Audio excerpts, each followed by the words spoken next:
হাতে গোনা আর মাত্র কয়েকটি দিনের অপেক্ষা। নতুন বছরের শুরুতেই জানুয়ারির প্রথম সপ্তাহে শুরু হবে গঙ্গাসাগর মেলা। ইতিমধ্যে জোরকদমে চলছে মেলার প্রস্তুতির কাজ। গঙ্গাসাগরের পাশাপাশি নামখানা পয়েন্টের প্রস্তুতিও একেবারে তুঙ্গে। দেশের বিভিন্ন প্রান্ত থেকে আসা পুণ্যার্থীরা কাকদ্বীপের লট নাম্বার 8 এর পাশাপাশি নামখানা থেকে লঞ্চে করে গঙ্গাসাগরে পুণ্যস্নানের উদ্দেশ্যে রওনা দেয়। তাই নামখানা পয়েন্টে প্রতি বছর ভিড় জমায় হাজার হাজার পুণ্যার্থীরা। গঙ্গাসাগরের মতো নামখানা পয়েন্টেও পুণ্যার্থীদের সুবিধার্থে যাত্রী শেড থেকে শুরু করে পর্যাপ্ত পরিমাণে পানীয় জল, শৌচালয়, পার্কিং লট, অতিরিক্ত জেটিঘাট সহ সমস্ত কিছুর ব্যবস্থা গ্রহণ করা হয়। এবারেও তার কোনো রকম অন্যথা হয়নি। ইতিমধ্যেই গঙ্গাসাগর মেলার নামখানা পয়েন্টে চলছে অন্তিম পর্যায়ের প্রস্তুতির কাজ। সুষ্ঠু এবং সুরক্ষিত গঙ্গাসাগর মেলা গড়ে তুলতে বদ্ধপরিকর পশ্চিমবঙ্গ সরকার।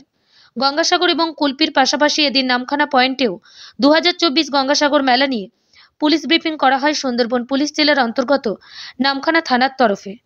বাইনেম অফিসার এবং সিভিক ভলেন্টিয়ারদের নিয়ে পুলিশ ব্রিফিং করেন সাগরের এসডিপিও দীপাঞ্জন চ্যাটার্জি এবং নামখানা থানার ভারপ্রাপ্ত আধিকারিক বিভাস সরকার। সঙ্গে উপস্থিত ছিলেন ফ্রেজারগঞ্জ উপকূল থানার ভারপ্রাপ্ত আধিকারিক ঋদ্ধি সরকার।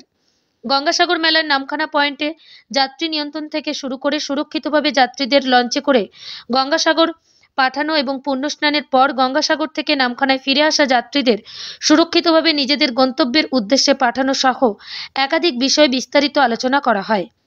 পাশাপাশি এদিন 2024 গঙ্গাসাগর মেলার নামখানা পয়েন্টের একটি গাইড ম্যাপও প্রকাশ করা হয় সুন্দরবন পুলিশ জেলার তরফে। পাশাপাশি নামখানা পয়েন্টের সমগ্র মেলা প্রাঙ্গণ ঘুরে দেখেন এসডিপিও দীপাঞ্জন চ্যাটার্জি, নামখানা থানার ওসি বিভাস সরকার, ফ্রেজারগঞ্জ উপকূল থানার ওসি ঋদ্ধি সরকার সহ বিশাল পুলিশ ফোর্স। দেখুন, আমাদের গঙ্গাসাগর মেলা কিন্তু প্রায় চলে এসছে। আমরা জানি গঙ্গাসাগর মেলার পুণ্যস্নান পরের মাসেই আছে।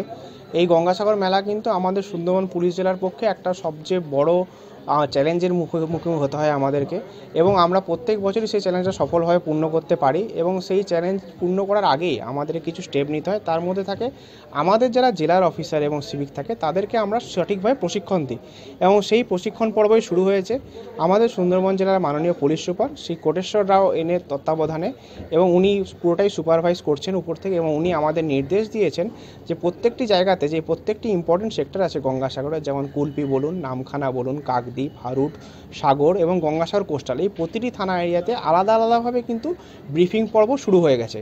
এবং এখানে কিন্তু আমাদের যারা বাইনেম, অর্থাৎ যারা প্রত্যেক বছরই এই সুন্দরবন পুলিশ জেলার ডিউটি করে, সেই আমাদের বাইনেম, সিভিক ফোর্স এবং অফিসাররা তারা এখানে মিলিত হয়। এবং তাদেরকে আমরা প্রত্যেক বছর কিভাবে এই গঙ্গাসাগর মেলা সার্কুলেশন প্ল্যানটা, কিভাবে পিলগ্রিম যাতায়াত করে, কোথায় পিলগ্রিমরা থাকবে এবং কোথায় অ্যাম্বুলেন্স থাকবে, কারা কারা আমাদের সহায়তা করবে, এই কারা এনজিও থাকবে, এই সমস্ত কিছু খুঁটিনাটি তাদেরকে আমরা বিশদে তথ্য দিয়ে থাকি, যাতে আমাদের এই জেলার পুলিশ অফিসাররা সব সময়, কারণ আমাদের বেশিরভাগ ফোর্স যারা আসে অনেকেই বাইরে থেকে আসে, এবং প্রথম থেকে যে অ্যাকাস্টমড হওয়ার জন্য এই সুন্দরবন জেলার পুলিশ ফোর্স তাদেরকে সাহায্য করে। সেই জন্যেই আমাদের মাননীয় পুলিশ সুপার শ্রী কোটেশ্বর রাও এনএস সাহেব আমাদের নির্দেশ দিয়েছেন, এবং এই ব্রিফিংগুলি আমরা খুব তাড়াতাড়ি শেষ করব। নামখানা থেকে রবীন্দ্রনাথ পড়ুয়ার রিপোর্ট, সুন্দরবন গ্রিন নিউজ।